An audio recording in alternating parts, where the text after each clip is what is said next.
Hey everyone, welcome to Buzzing About Romance, a quick shot of romance. I am Becky, and joining me for this episode is Jenni. Hi, Jenni. Hi, Becky. On this episode of A Quick Shot of Romance, we are reviewing Rising West by Aly Stiles. This is book one in the Save Me series. This is my first book by Aly Stiles, but you are an Aly Stiles fanatic. Yes, I will take that. I have like a quote like tattooed on my body, so I think I can. Yeah. Also, Aly is one of the authors that will be with us at the HEA Readers event and signing. So I'm super excited to start reading these backlist books for authors that we get to see at the HEA event. And that was one of your reasons you were like, yes, please, can we go, Becky? Yes, I'm like, even if I just get to meet her, I'll be happy. So we will link the synopsis of this book on our on the shelf show notes at buzzingaboutromance.com. Release date for Rising West is March 5th of 2020. Trope, rock star, single dad, close proximity, redemption, slow burn. Anything else I missed? I guess they're co-workers. Yeah. Because, that'll be important in a couple weeks. Series name, the Save Me series, book one, which is interesting. This says the Save Me series, but when you look on Amazon, it talks about it being part of a world. The record label, the name of the record label world. Okay. I could see that because we do get some like cameos from some of the characters in our other book in this book. This is a standalone because, okay, we'll get to that. It's a standalone, a series of standalones. This book's put out percentage is 60%. There is no third act breakup. Okay, so as I was reading this book, I really enjoyed this book. But typically in a Rockstar series, it's one book for every member of the band. That is not what she's doing in this series. No, it's just kind of like all over the place. Like, yeah. Which I think is really interesting because that tells me that she is listening to her own creative muse and writing the books of her heart versus what people are demanding. Right. Do I hope she'll go back and revisit some of these characters? Yes. Because I have big thoughts on some of them. Yes, a couple of them, yeah. So let's talk about our hero, Mason West. Okay, I'm just going to ask, is he one of your book boyfriends? Yeah, I would say so. Because as I was reading him, I'm like, oh, this is a Jenni character. Yeah, He is I could see broody, but with a big heart. And he is like, puts his daughter first in everything. Yeah. Like an amazing dad. And he's one step, like he doesn't give up, but he's got one step of giving up and one step of pulling everyone in his life forward. And the more I read him, the more as I connected with him as a character, I thought, this is a Jenni character. Yes, I can. Yeah. We'll take that. So Mason West, he's the former frontman of Eastern/Western Crush. This is his former band. And I think that became a really big pinnacle piece of this story, this former band. Right. Like he was in a position where they were like gaining momentum. And then life kind of went sideways. Yeah. And I like how Aly did this. So, you could have written a book like this two separate ways. One, you could have smacked us with all the tragedy and all the garbage right in the beginning and then just moved us forward when he gets his chance, right? And he deserves it. Like, I think after chapter 2, I was like, dude deserves a chance. Right. Yes. So she could have written it like that, but the way she actually wrote it was she interwove everything that he had overcome and everything that was giving him forward momentum with the use of his dead fiance's journal. Right. And I thought that was really interesting. I have mixed feelings about it because there was a lot more. I wish she had been able to show us more of these interactions, like, versus Right. this was a lot of telling us. Yeah, because we don't really see the interaction. I can't remember his fiance's name, but we don't see like the interaction and like the relationship that they had. Like we see like it's very much a dear diary on her side. Yeah. And we know she must have had a huge heart because Mason does not come into things easy. His childhood, we get snippets of that, which really helped. But we do know that she must have had, because when he gets his big break, he doesn't just take his daughter and go to Los Angeles. He takes his former fiance's parents and they uproot their life to be Yeah, like they there. all go. And I thought, and his little girl's name is Brooklyn. And so he and Brooklyn go to Los Angeles and grandma and grandpa come along. Yes. And they're so kind. They are like given like the situation, like they could have like completely destroyed their relationship with him. Yeah. Um, and it would have been valid. I mean, Yeah. He's absolutely the epitome of the tragic artist. Um which a lot of Ally's characters, especially her heroes, did that. like I totally see him wearing the ripped jeans, the black t-shirt, the flannel around his waist, the beanie skull cap down on his head, like not making like the epitome of the artist is everything he was. It was a little caricature almost in some of it. Yeah. And then we have our heroine, Liberty. And okay, so we've talked about this in the past about unlikable heroines. She's hard to love. She's got her own issues. Like, Well, but she is not warm and fuzzy. no, She's she is kind of a not. bitch. Yeah. Um, and I have no problem with that. We read like Angelina M. Lopez's After Hours on Milagro Street, The Heroine in A Proposal They Can't Refuse by Natalie Kenya. Those are all these heroines that are really, really hard to love.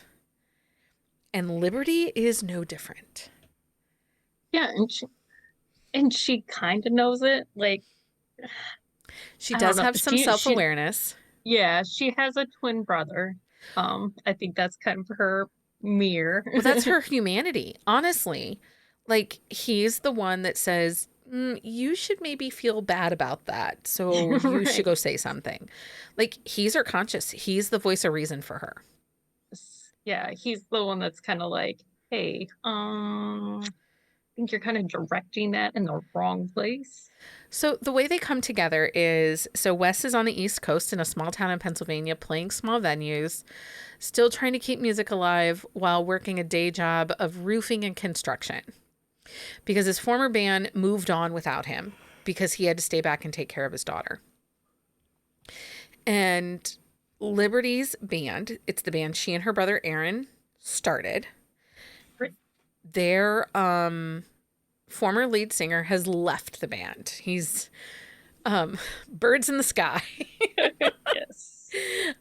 He has moved on to a solo career. He's left them high and dry. He thinks he's outgrown them. And like him and Liberty were in a relationship and he just cut, yeah, like He's he just cut. cut everything. And so Mason is brought in to replace the guy that left. And Liberty has already got trust issues, like because she got burned by the former frontman, and she just thinks Mason is too rock and roll. I Yeah. think is what she even says. Like, Right. he's too much the rock. And he does. Like, he auditions for them, he owns the stage. Like, the way that Aly writes this is you feel like he's two different people. When he's got the Yes. guitar in his hand and he's making music, his passion is there.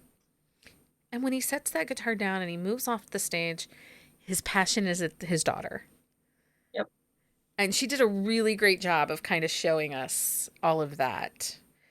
Um, but Liberty was hard. She was hard to love, friend. Very, very hard to love.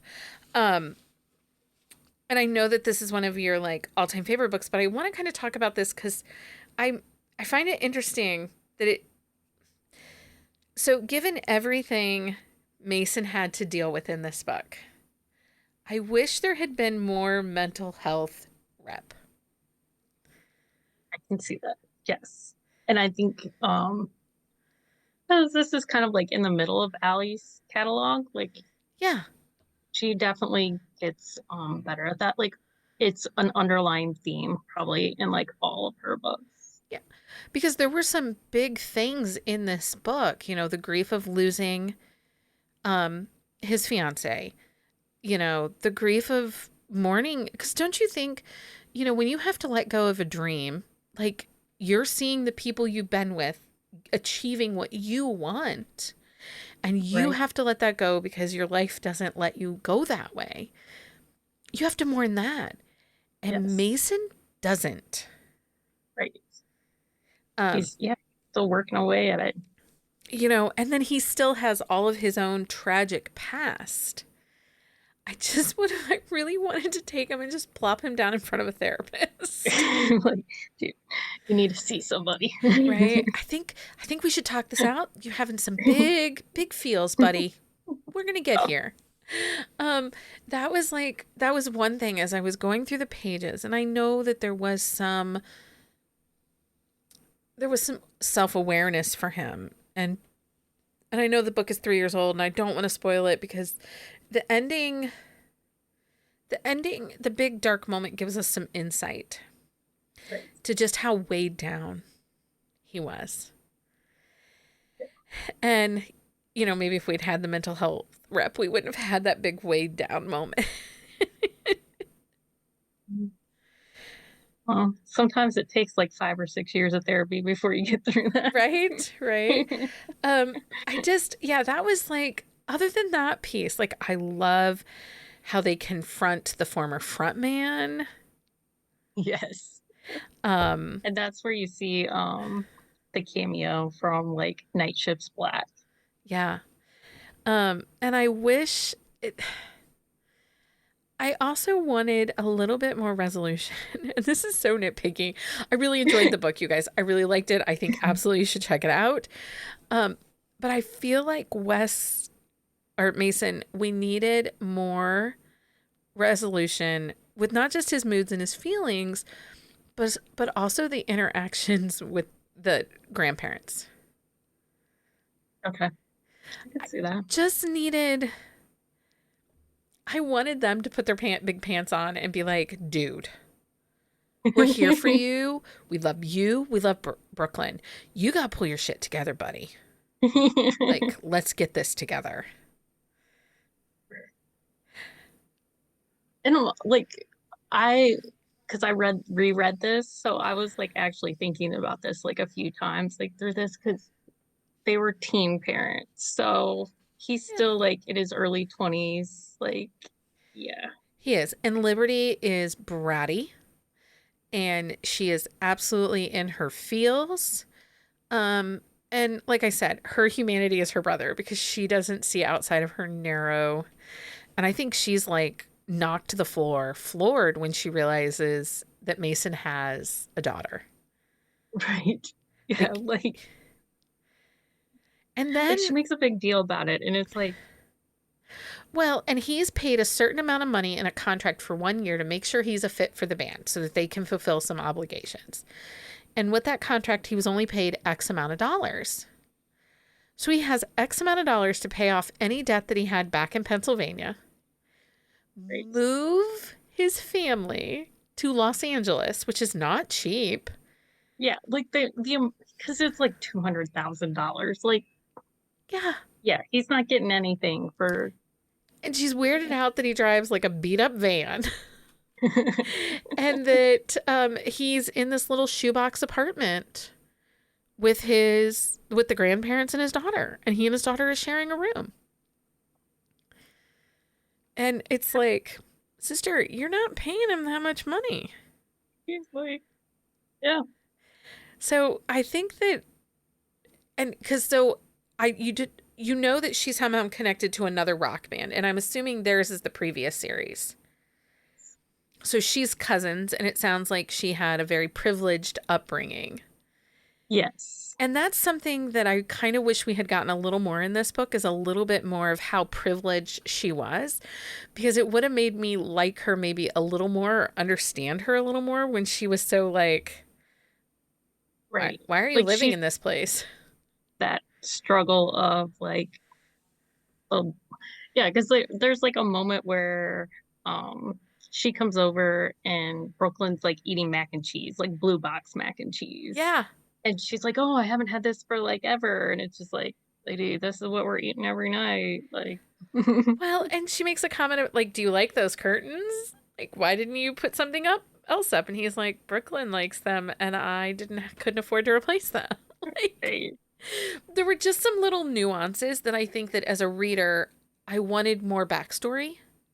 yeah, Because we just get a lot of the here and now with her. yeah, So she didn't have as much depth as I wanted.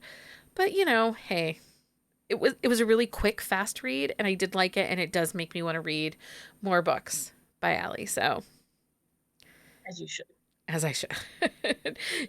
There was great tension. Like, and these are definitely adversaries to lovers.